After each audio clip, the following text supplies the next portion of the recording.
This is Jordan Tower with JT News. Make sure you smash that like button. Sorry for the late start. For some reason, I couldn't get up this morning. I don't even know why. But I hope you guys are having a great day. And tomorrow is the new year. And, just live a good life. Don't say, new year, new me. I hate that.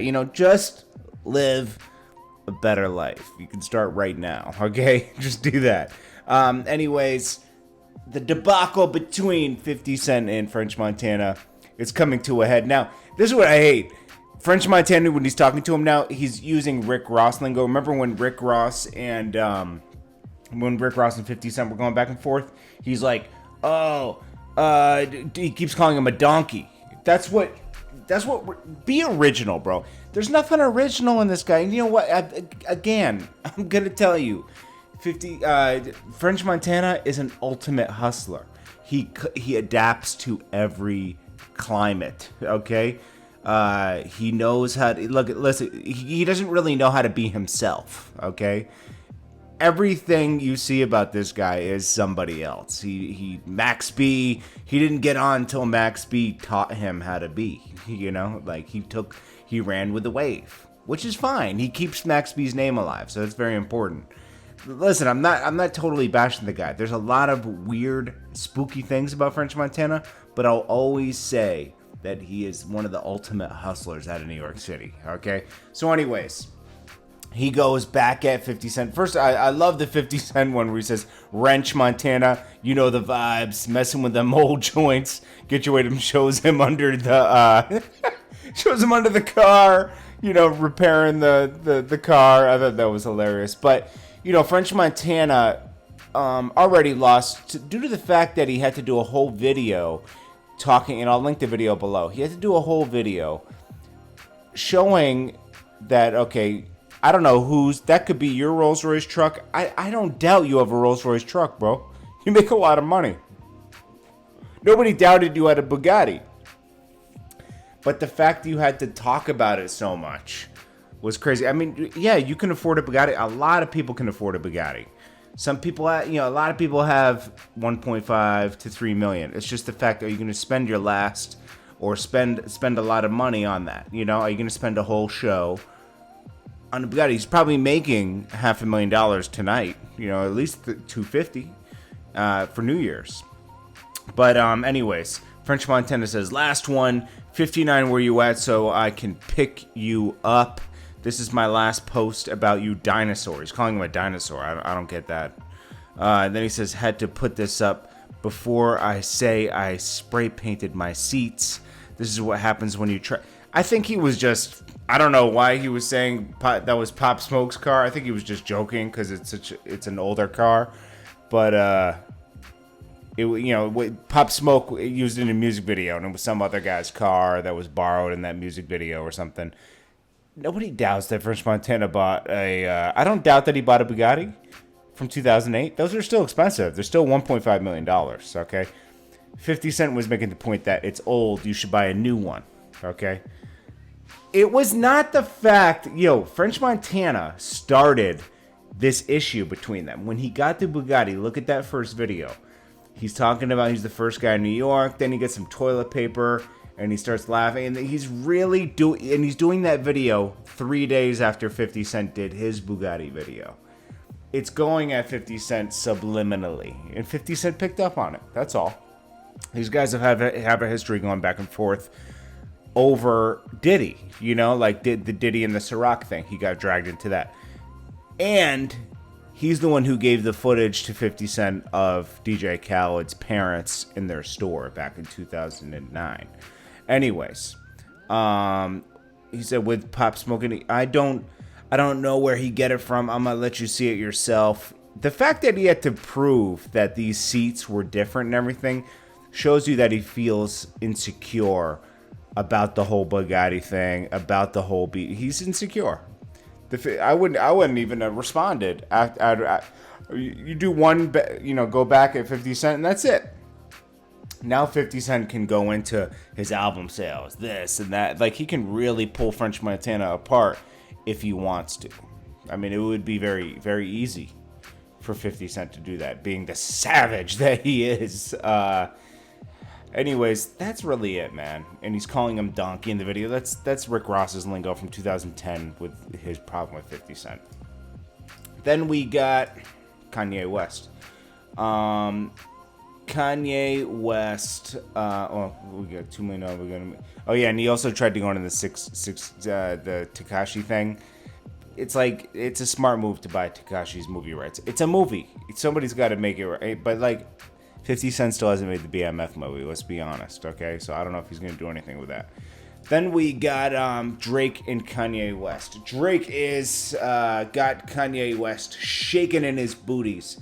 He already responded to this, talking about, because Drake made the point that, what does he make? Secular music. Somebody call me secular. Y'all can call, you know what I'm saying? Y'all can look at the domes that we was building, affordable homes. Y'all call that bizarre. Y'all can take the picture of me painted in silver. Y'all can call that what y'all want. But don't call me secular. Because secular is trying to say that I do anything for anyone other than Christ. That's where they got it messed up. That's where they got it twisted. I'm gonna take offense. Now, I'm going to tell you something. Kanye West used to play with God and Jesus all the time. I don't believe this whole move. This is that he's all of a sudden giving his life to Christ. He feels like this is a good maneuver out of the Trump thing. They remember, it's just, it's nasty, man. It's a nasty move. It bothers me a little bit. I'm gonna be honest with you, because I know that so many people will follow. It's a nasty game out there. But anyways, guys, I love you guys. I appreciate you guys. Let's leave with some inspiration. I hope you guys are having a great day, and I will continue some motivation throughout the night so we can start this year proper. All right? Appreciate you guys. Peace. We'll start the year right. Yeah, everybody, I hope you're having a wonderful day, and remember to stay positive.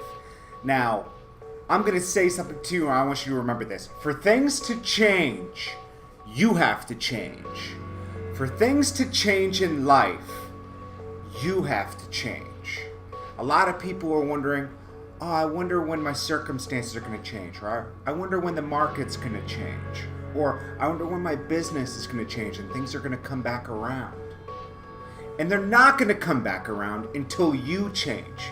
For things to change, you have to change. And this usually comes in 4 steps. The first step is disgust. You might be upset with the way you're living. You might be upset with the car you're driving. You might be upset that you have to ask people to borrow money every month just to cover your rent. And one day you're going to say, enough is enough. And this is the day when things start to change and you decide. Decide is step 2. You're deciding to make a change for the better. And this is very important. This is a great step, because now you're deciding to do something about it, to change yourself and change your surroundings and just change your outlook on life. This is a great step.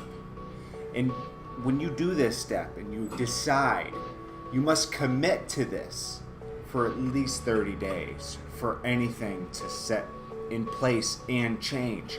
You have to give things time to change. Commit for 30 days and give it the most you can. Give it more than you ever can. You might sit back sometimes and say, this is not worth it, but it is worth it. Hard work and consistency is always worth it in the end. And then comes the third step, desire. Desire is like a trigger. It's a trigger inside the body. And you never know what's going to spark desire. It could be a movie, a book, a conversation, a seminar you attended, a conversation you had in the grocery store. And this is why experiences are so important in life. Don't lack experience. Experience life. Get out there.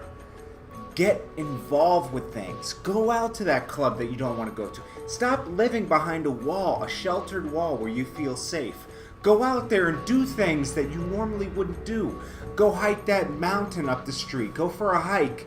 Go see that movie that you saw and you said it looked interesting, but I'll wait for it to come out on DVD, or I'll wait for it to come out on iTunes, and I'll just download it and watch it at home. Now go out to the movie theater, because that conversation you might have with somebody, or just watching it in that environment, might trigger desire inside of you. And this can last. This can have a triggering effect, a domino effect that lasts years. That desire leads to inspiration, and it brings you to resolve. And resolve is like until. I won't stop until this happens. I won't stop working until I get that new car. I won't stop reading these books until I get a better skill set and I can make more money on my job. I won't stop until I get that degree and I can go to my boss and ask for a raise. I won't stop until I can quit this job and do a better job. It even works with babies. From when we're babies, we will not stop crawling until we can walk. It's that simple, guys. You have to give everything your all. Give everything 100%. A lot of people hold back. You can't hold back. And I will get to this on another video following this. But a lot of people hold back. And they say, you ask somebody, did you do all you could do today? Did you do all you could do this month? And a lot of people have to be honest. Even if you say yes to that person, inside your mind you're saying, no, I didn't do enough. I quit at 5 and I went and, cooked dinner and I said I deserved to relax for the rest of the day. But you didn't give it your all. And if you don't give it your all, you can't change. For things to change, you have to change. You have to do things differently. You can't have that beer at night and just kick back and relax for the last 5 hours. Do something. Be productive in those 5 hours. Read a book. Do something that will trigger desire in the brain to get out there. Now I'm going to leave you with this. Purpose and faith. And this doesn't always have to do with religion. Have a purpose in life. Have faith.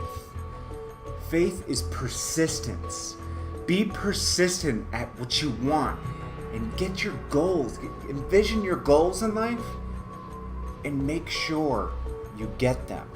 Persistence. Set your goals right now in your mind. Set some goals, okay? And then commit to 30 days of change. Do things differently for 30 days. Just 30 days and see what happens after those 30 days. I guarantee you, you'll be looking at life differently in 30 days. Think about this. Everybody can relate to weight loss, right? Or trying to get those muscles. If you were to go to the gym for 30 days and eat better for 30 days, you will see results in 30 days that are addicting. If you've ever lost weight and you see those results, you want to keep going harder. And it works like that with everything, guys. It works like that with everything. You can apply that to everything in life. Stay tuned for more videos. Subscribe. I'm dropping inspiration on you guys almost every other day.